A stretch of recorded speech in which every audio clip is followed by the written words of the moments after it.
hope I'll be able to take you through what we now is the final policy on CRC Energy Efficiency Scheme, and so I'll be happy to answer questions afterwards. So I'll just take you through the basics. Right, so this is what I'm going to be dealing with in the presentation. I'll move on swiftly. Key points. Right, I guess most people in the room will already be aware of the key points of CRC, but just to go over again, it's a mandatory energy efficiency scheme which is aimed to incentivise energy efficiency and reduce energy use, foster behaviour and infrastructure change, and deliver carbon emission reductions. It makes use of a cap and trade mechanism. CO2 emission reductions ensured by a cap on this entire sector. The method of reduction is determined by the participants themselves.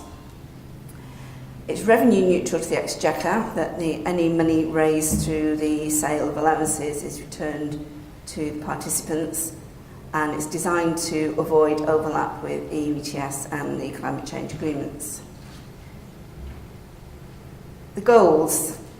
There'll be financial benefits for the participants. I mean, that is one of the big aims of the scheme. It should, if we deliver the energy savings that are so far identified, save participants around £1 billion a year by 2020 through their energy efficiency measures. It's delivered through these cost-effective energy efficiency measures that are not yet being taken up.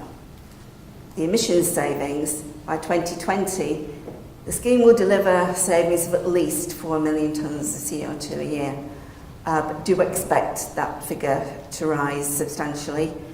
It was a pretty conservative estimate because we were estimating what, even at low levels of energy savings, whether the benefits would outweigh the costs, and even at these levels, that's where benefits did outweigh the costs.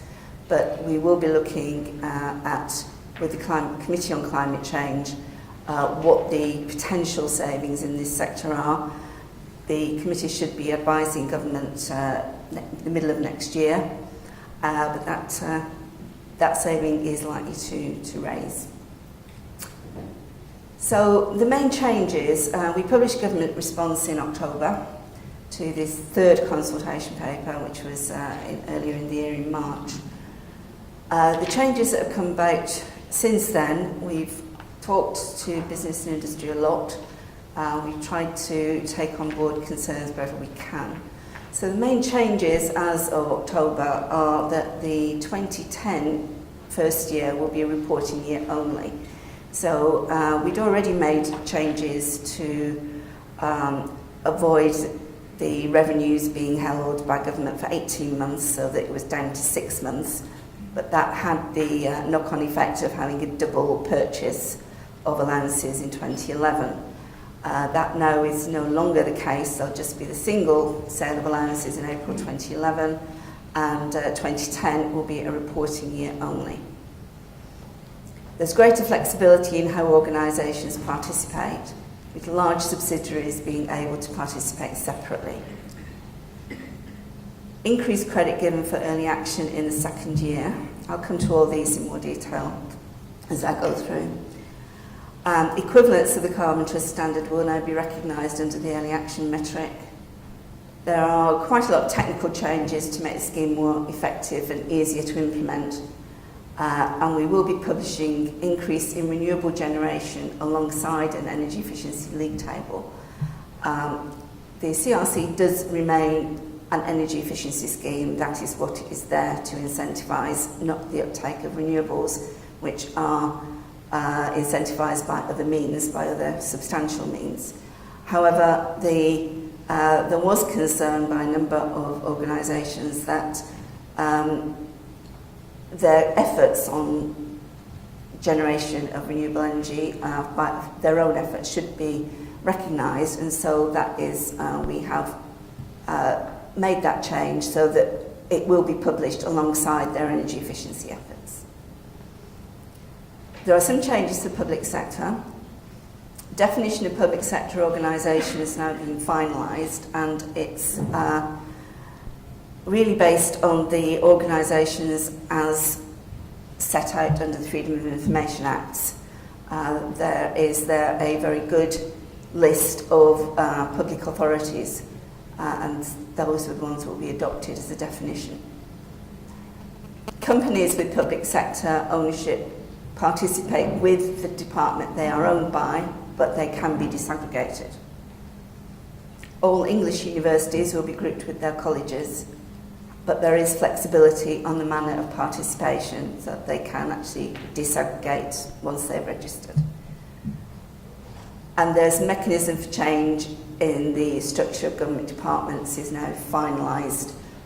There we were particularly keen that if there are machinery of government changes, any new departments created should be accountable as soon as possible and identifiable, rather than going through a phase perhaps where departmental performance was hidden in departments that may no longer structurally exist. So, to go through qualification and registration. Qualification, the organisation has at least one half-hourly metre settled on the half-hourly market. The organisation's electricity consumption through those metres exceeded 6,000 megawatts over the course of 2008. The half-hourly electricity must include those metres listed there, but the total can now be estimated. There is some guidance. I hope you've seen the Environment Agency has published guidance on Monday, so that will help you sort out that estimation and what is permissible under the estimation.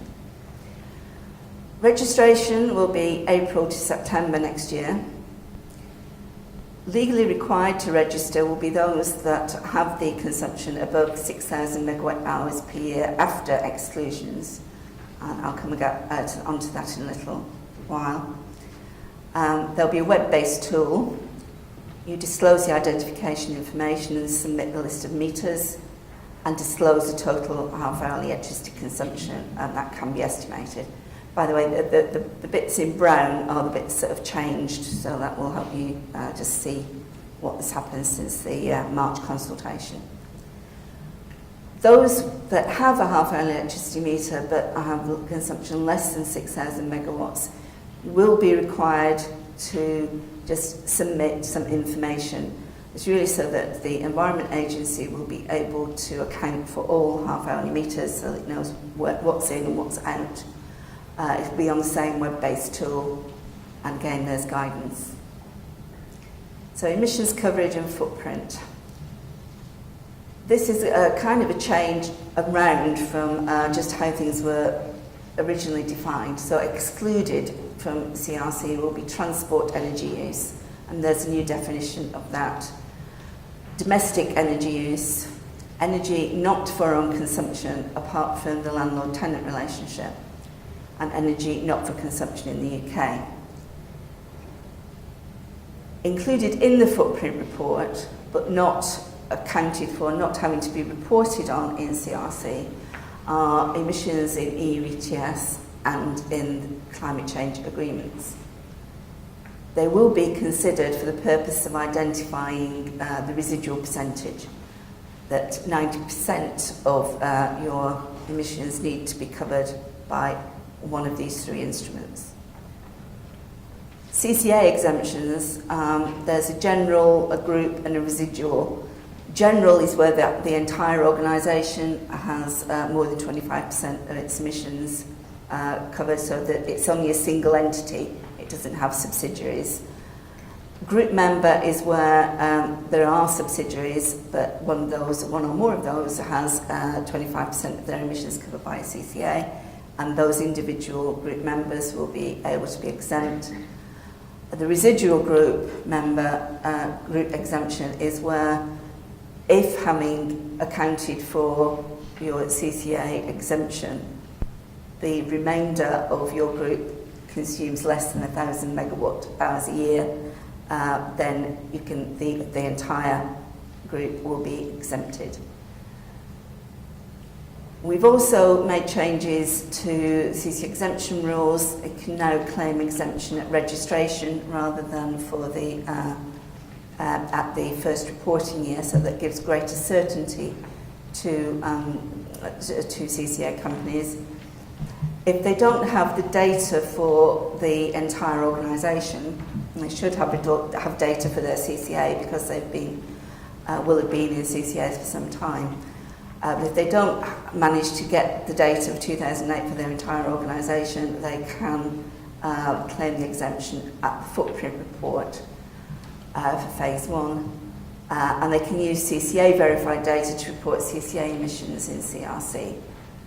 And that just tells you underneath what you need to submit on registration for those 3 exemptions. So coverage, the footprint. This identifies the total energy use across the entire organisation for CRC. It includes consumption at this point covered by EU ETS and or climate change agreement.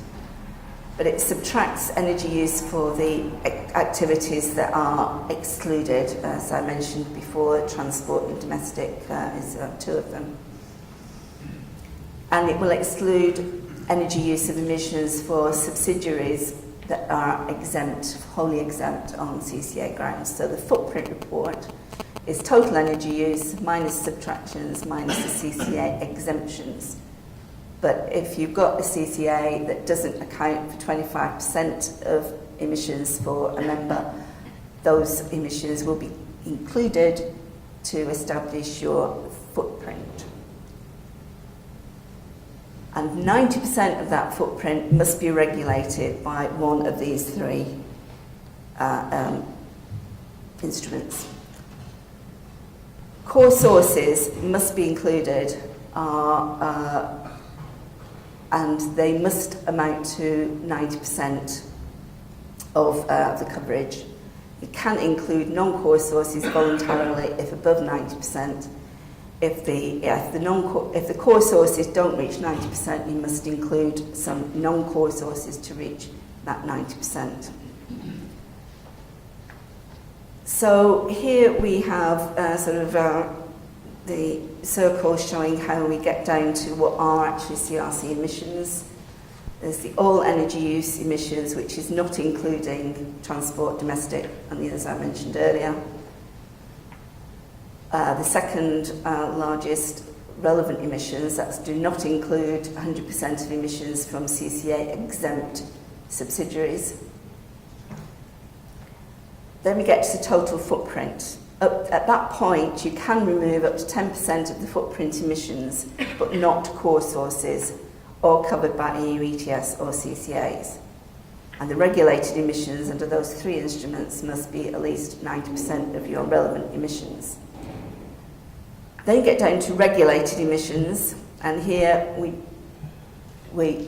take away the CCA and EU ETS emissions to get to what you finally report on in CRC. The footprint report, now that will be 2010-2011. Footprint report sets the emissions coverage for the phase. It demonstrates compliance with the 90% rule, and it identifies exactly what your CRC emissions are. The report will be due at the end of that year, that 2010-2011, by the 31st of July 2011, and the footprint report is done once per phase. Annual report. This is the report for reporting purposes. It reports on actual CRC emissions. It provides information for the performance league table, and it links to the performance commitment, which the commitment is, of course, surrendering allowances to cover the emissions. That report is due every year, 4 months after the end of the compliance year.